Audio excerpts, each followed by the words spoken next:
Hoy hablaremos sobre los derechos de los niños a la transexualidad.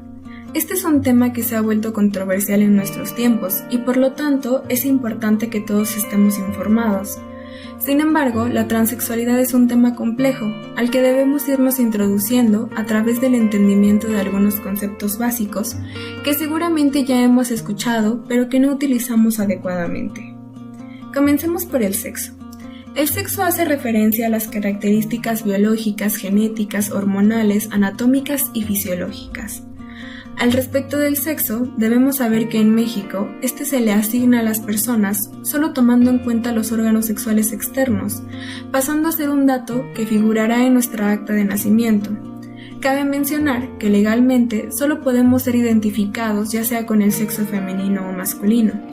A este dato, la Corte Interamericana de Derechos Humanos lo ha denominado como sexo asignado al nacer.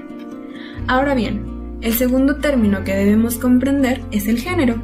En la actualidad muchas personas tendemos a utilizar la palabra sexo y género de forma indistinta, como si fueran sinónimos. Sin embargo, el género es una construcción social, es decir, según la sociedad en la que vivamos, se nos van a imponer ideas y comportamientos que vayan acordes con ser hombres o mujeres. Por lo tanto, no es lo mismo socialmente hablando ser mujeres en China que en México, porque la forma en la que construimos nuestra idea sobre los géneros puede ser muy diversa y está muy apegada a nuestra cultura. Estas ideas que construimos alrededor del género, solemos representarlas a través de roles, tales como que a las mujeres les toca hacerse cargo de las labores del hogar y a los hombres se les atribuye salir a trabajar, como si estas tareas nos fueran naturales a las personas solo por el género que social y culturalmente se nos ha asignado. Nada más falso que esto. Hemos visto cómo a lo largo de la historia los roles que se nos asignan han evolucionado, por lo tanto debemos olvidar la idea de que hay tareas, conductas, deportes, bebidas, carreras, vestimentas, sentimientos que son exclusivas de uno de los géneros. Una vez dicho esto, hablaremos sobre la identidad de género, que podemos entenderla como la vivencia interna e individual del género, tal como cada persona la siente de manera profunda. Esto puede corresponder o no al sexo que se nos ha asignado al nacer. Es decir, yo puedo haber nacido bajo el sexo masculino, pero de forma interna e individual sentirme identificada con el género femenino. Esto puede abarcar no solo la vivencia personal del cuerpo, sino también podría involucrar la modificación de la apariencia física a través de tratamientos quirúrgicos u hormonales, así como la apropiación de la vestimenta del género con el que me identifico, la forma en la que hablo y cómo me conduzco en la sociedad. Por lo tanto, a la manifestación externa del género le vamos a denominar expresión de género. En esta ocasión, hablaremos sobre las personas transexuales, pero ¿cómo podemos entender a la transexualidad? Cuando hablamos de una persona transexual, nos referimos a aquellas que se sienten y se conciben a sí mismas como pertenecientes a un género diferente al que social y culturalmente se asigna su sexo biológico, y que optan por una intervención médica, ya sea hormonal, quirúrgica o ambas, para adecuar su apariencia física y biológica a su realidad psíquica, espiritual y social. ¿Por qué es importante que las personas tengan derechos a la transexualidad? Comenzaremos diciendo que en la Constitución Política de los Estados Unidos Mexicanos, en su artículo 1, párrafo 5, se prohíbe ejecutar cualquier acción que atente contra la dignidad humana. Sin embargo, esto no ha permeado la realidad social, pues han sido varios los casos de discriminación, estigmatización, minimización, anulación de la dignidad, así como de los derechos y las libertades de las personas trans. Discriminación y medidas propuestas para contrarrestar la discriminación en diferentes ámbitos. Comenzamos porque es un estereotipo de género, es una opinión generalizada acerca de atributos, características y las funciones sociales que hombres y mujeres desempeñan o deberían desempeñar. Prejuicio es la opinión previa y tenaz, por lo general desfavorable acerca de algo que se conoce mal. Por lo tanto, los menores sufren de discriminación y estigmatización de manera generalizada en los ámbitos del sector salud, la educación y la vivienda, así como el acceso a los baños. Medidas propuestas para contrarrestar la discriminación en el ámbito estatal. 1. Aprobar las leyes y políticas integrales que prohíban la discriminación por motivos de identidad y expresión de género en diferentes ámbitos, como en la educación, la atención sanitaria, la vivienda y el acceso a los servicios públicos. 2. Derogar las leyes utilizadas para arrestar, detener o acosar a los menores por su identidad o expresión de género.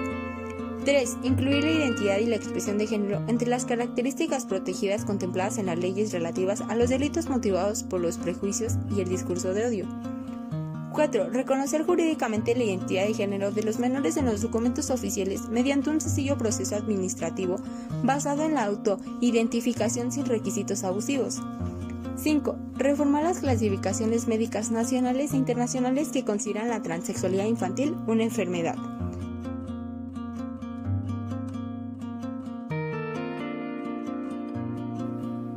Dan Tyler nació como un niño en un hospital de California. Cuando tenía 2 años, sus amigos le dijeron que era un chico, y eso me puso triste, confesó. Dan, que ahora vive como una niña, con pelo largo y ropas adecuadas a su condición femenina, asegura que ahora es más feliz. Los padres de Dan, Sarah y Bill Tyler, explicaron que no sabían qué estaba mal con su hijo, que con apenas 2 años insistía que era una niña. Sin embargo, los padres percibían la angustia de su hijo y querían ayudarlo. Su madre recordó algo que le dijo Dan cuando tenía 4 años y que le preocupó mucho. ¿Por qué Dios se equivocó cuando me hizo a mí?, dijo el niño. También decía que quería cortarse el pene. Ya a los 6 años el pequeño sufría tanto que amenazó con ahorcarse. Dan, mientras tanto, era acosado en la escuela y ante sus protestas un oficial de la policía le dijo que tenía que dejar de traer mochilas con princesas porque eso causaba confusión entre los niños. Los padres al fin vieron la luz cuando un terapeuta les habló de los problemas de identidad sexual. 1 año y medio después, tras un cambio de escuela y de casa, aseguran que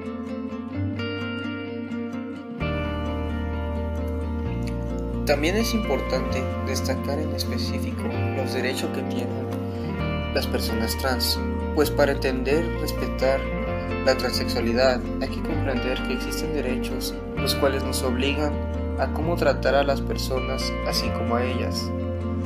A su vez, la discriminación aumenta. Si no existe conocimiento de las leyes, no podremos combatir la discriminación tan fácil, así como también pueden defenderse las personas trans de la discriminación.